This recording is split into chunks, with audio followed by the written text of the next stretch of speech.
Hi, I'm Joshua Ponsaf of the New African Concept, a movement dedicated to championing the cause of holistic national transformation. You are warmly welcome once again to Ghana Matters. This presents as a monthly platform where we assess or we give a monthly overview over specific highlights that have gone on in Ghana and beyond in the course of the month. For the month of February, some of the major highlights happen to be that of the school placement, that is the BEC students, their results were in, and then the school placement, which generated a bit of attention in the country. Apart from that, we know that last month there was resignation of some of the key ministerial portfolios, which warranted our president to also have some ministerial appointments, which was also presented to the appointment committee for critical assessment and then endorsement or otherwise, where we had the famous A Ato. And then we also had our Nigerian brethren just last week thereabout, where they also went to the polls for their presidential and then other various levels of elections as they had it. It is currently ongoing by way of counting and then all. So we are monitoring, and then we will give our version of it after the period. And then also we had Alan Kojo Trematin in his bid to also win the flag bearership for the MPP. Started some of the tours. I think he was at the Volta region, he was also in the northern region to sell his ideological framework or principles to the people.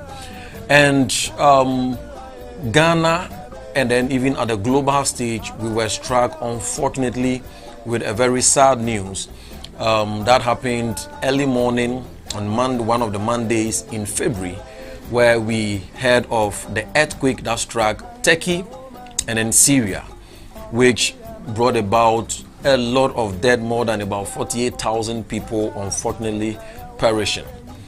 And one of our very own, our brother Christian Achu, unfortunately was also part of it. I wouldn't like to scratch the wounds of our memory banks, but it is also salient that I touch on it. And I'll seize this opportunity to tender in my condolences to the wife, the children, the family, and then the friends, and then in fact for all of us, because we strongly believe that he made Ghana proud on the global levels in the light of football. But unfortunately, he is no more, and we ask that may his soul rest in perfect peace.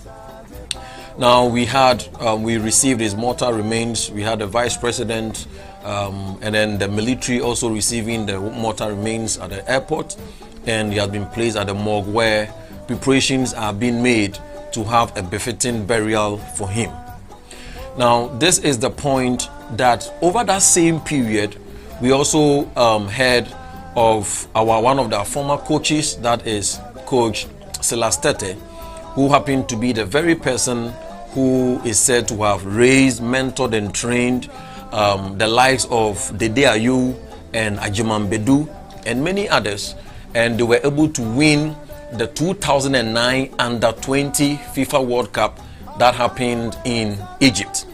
And we were notified that he has been sick for a while now, and then he has been trying to reach out to the leadership or the Sports Academy or Ghana Football Association, and then even at the government level, not just to plead for money for himself, but to tender in a request that his some bonuses which were due him when he was a coach as far back as 2009 and all that, has not been paid yet. So he tendered in a request that he is not feeling well, he is sick, and so those amount of money that is still stuck, he is asking that the government can pay him so that he can use it to also attend and fight for his health. And up to that time, I don't know the latest update now, but up to that time that the article was released, the government efforts have been made by the government, and the leadership of our country have not really given much ear to it. And this is what I want to use, just the last aspect, that is the issue of Christian Achu's demise, and then contrast it with Coach Silastete's issue, and then use it to state our point. That is the new African concept. What we keep on saying over and over again. What have we been saying? What our point we've been making so far is that nations are not successful because of their geographical locations. Nations are not successful because of their natural resources. Natural resources happen only to be an addendum, or an appendix, a support system to the nation. Rather, nations are successful based on the quality of their value systems.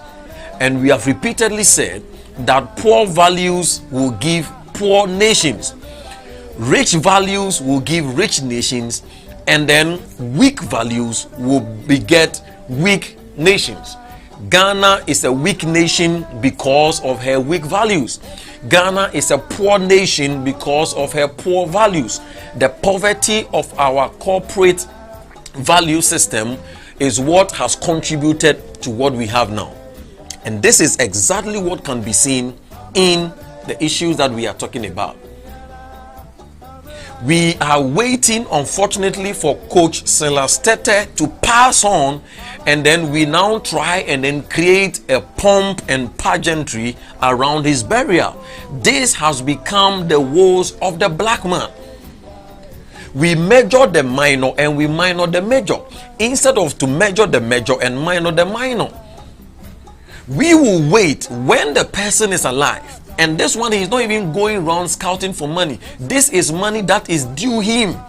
When he was a coach, we don't honor our heroes. And it is oftentimes being said that a country or a nation that does not honor her heroes, it is not worth dying for. No wonder it comes with pain when you are doing something for the cause of Ghana.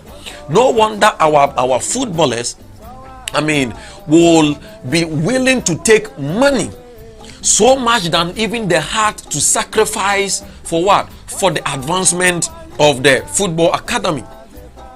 Were we not here during, former President Mohammed's time, that we had to take money and then into an aircraft or a helicopter or whatever it was to take them all the way to Brazil? Why? Because if you are not paying us, we are not playing. Whereas it should have been a badge of honor to be invited to play in the national team. But now, because of some of these things, we are waiting. It's like, look at the pageantry that we gave to Christian Atsu. Don't get me wrong, I believe that he has made Ghana proud, and for that matter, he deserves whatever was done. The emphasis rather is that we have so much lust for dead people or dead persons rather than the living. We don't value human lives. That is the whole point. And I keep on saying that until there is a total reconstruction of our cultural DNA as a people, sustainability of our development is going to be far-fetched. So just consider that, just look at those who are alive. Just take a typical example like, this football, Asamoah Gyan. This guy is an icon. What he has done, especially in football with regards to the national team, and then he is an icon. But come to Ghana, and then even up to now, he's been insulted and lambasted for missing the penalty. Even Zero, even Messi, they all miss penalty. It does happen. But till date, we lambast him, we insult him, we treat him like nothing. Look at the they are used, and then look at the wave of insults that we give them. What or how will it motivate the youngsters to die for the nation?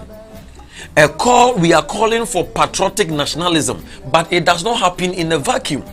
They are all watching how we treat the supposed heroes. And that is example of Coach Silas Tete. We should not wait until he passes on and then we begin to read unnecessary tributes and then all pomp and pageantry around his corpse and then funeral and then all that. No. We must help him now. And this is the mindset. Go to our prisons, our prison yards, and then we treat human beings, our fellow human beings, like they are animals, like they are subhumans. We have a funny disposition as Africans. We are always on the blame side, in the blame game. We are blaming the white man that he came down here and then he made slaves out of us. Whereas now they are gone and we have gained our independence, and still we are making slaves of our own people. We treat them like subhumans in the prison yards. When you give a road contract to somebody, because we don't value human lives, what happens is that the person will do, a substandard work. Within 3 months, the road is washed away with manholes and potholes. After all, when people die, they are only good for statistical purposes. What am I driving at, my fellow Ghanaians? The point is clear. Just from the example that I have given, and you and I know and can attest to it, that is the reality on an everyday tone. We are quick to literally even worship the dead. We as Christians do believe in prayer. We are always praying that we want power to raise the dead. But the question I'm asking is that, what have we done with the living? We want to raise the dead so that people will see how powerful and mighty we are. But the question is that, what have we done with the living? The living street children, what are we doing with them? The living kayayus, what have we done with them? The living drug addicts and the ghetto boys and girls, what are we doing with them? We turn deaf ear to their cries. The ills of the society hardly moves us, but yet we are praying for power to raise the dead. I strongly believe that it is about time that we revisit the Bible as Christians, and by extension, every one of us. It is about time that we go back to the drawing board. What is the point here? Value for life is something which is very critical and crucial and must be embedded and inoculated into our cultural DNA, so that it will guide us in whatever that we have been doing. Never forget, it is the quality of the value systems that ultimately determines the progress and sustainability of development of every nation. This has been Ghana Matters. Stay blessed, and always remember that we have a world to shake, we have a continent to liberate, we have a nation to save, and definitely we have a church to reform. We strongly believe that if you join this movement, if you share your thoughts, you share your ideologies, and then we team up, Ghana and Africa will be made great and strong. See you for the March edition.